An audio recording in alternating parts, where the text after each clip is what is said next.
ఆంధ్రప్రదేశ్‌లో వివిధ కారణాలతో ఖాళీగా ఉన్న స్థానిక సంస్థల ఎన్నికలు నిర్వహించారు. కడప జిల్లా పరిషత్ చైర్మన్ సహా 28 ఎంపీపీలు, 23 వైస్ ఎంపీపీల స్థానాలకు ఎన్నికలు జరిగాయి. కడప జిల్లా పరిషత్ చైర్మన్ పదవికి టీడీపీ పోటీ చేయలేదు. దీంతో అక్కడ వైసీపీ అభ్యర్థి ఏకగ్రీవంగా ఎన్నికయ్యారు. అలాగే ఎంపీపీలు, వైస్ ఎంపీపీ పదవుల్ని టీడీపీ, జనసేన, వైసీపీలు దక్కించుకున్నాయి. కాకినాడ రూరల్ ఎంపీపీ జనసేన, గుంటూరు జిల్లా Duggirala MPP, Achampet MPP TDP ఖాతాలోకి వెళ్లాయి. బిక్కవోలు మండలం బీజేపీ ఎంపీపీగా తేలిత సుమ ఎన్నికయ్యారు. అయితే కొన్ని జిల్లాల్లో టీడీపీకి ఖచ్చితంగా ఎదురుదెబ్బ తగిలిందని చెప్పుకోవాలి. అక్కడ వైసీపీ అనూహ్యంగా పదవులను దక్కించుకుంది.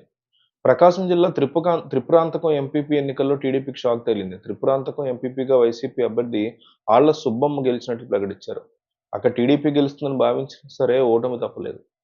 అనంతపురం జిల్లా రొద్దం ఎంపీపీ స్థానాన్ని వైసీపీ దక్కించుకుంది. అక్కడ నాగమ్మ గెలుపొందారు. అంతేకాకుండా రాయదుర్గం నియోజకవర్గం కణేకల్ ఎంపీపీ పదవి వైసీపీకి దక్కింది. అలాగే తిరుపతి రూరల్ ఎంపీపీ పదవి కూడా వైసీపీ సొంతం చేసుకుంది. వైసీపీ అభ్యర్థి మూలం చంద్రమౌళి అధికారులు ప్రకటించారు. అనకాపల్లి జిల్లా నర్సీపట్నం నియోజకవర్గం మాకవారపాలెం ఎంపీపీ పదవి వైసీపీ అభ్యర్థి రుత్తుల సర్వేశ్వరరావుకు దక్కింది. ఆయన ఏకగ్రీవంగా అక్కడ ఎన్నికయ్యారు. అనకాపల్లి జిల్లా మాడుగుల ఎంపీపీ వైసీపీ అభ్యర్థి తాళ్లపూడి రాజారాం ఏకగ్రీవంగా ఎన్నికయ్యారు. ఎస్ రాయవరం మండలం ఎంపీపీగా వైసీపీ అభ్యర్థి కేశుబోయిన వెంకటలక్ష్మి ఏకగ్రీవంగా ఎన్నికయ్యారు. దేవరపల్లి ఎంపీపీగా చింతల భూలోక లక్ష్మి ఏకగ్రీవంగా ఎన్నికయ్యారు. మరోవైపు కడప జిల్లా జడ్పీ చైర్మన్ పదవి వైసీపీకి దక్కింది. ఒకే ఒక్క నామినేషన్ రావడంతో వైసీపీ జడ్పీటీసీ రామగోవిందరెడ్డి ఏకగ్రీవంగా ఎన్నికైనట్లు అధికారులు ప్రకటించారు.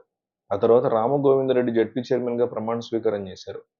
కడప జడ్పీ చైర్మన్ పోస్టుకి పోటీ చేయడం లేదని టీడీపీ ప్రకటించింది. టీడీపీ కడప జిల్లా పరిషత్‌లో పోటీ లేదైతే చాలా చోట్ల తమను ఇబ్బంది పెట్టినా, ఎంత టార్చర్ పెట్టినా తాము గెలుపొందామంటోంది వైసీపీ. కొన్ని చోట్ల జైల్లో పెట్టినా భార్యను గెలిపించుకున్న సందర్భాలున్నాయంటోంది.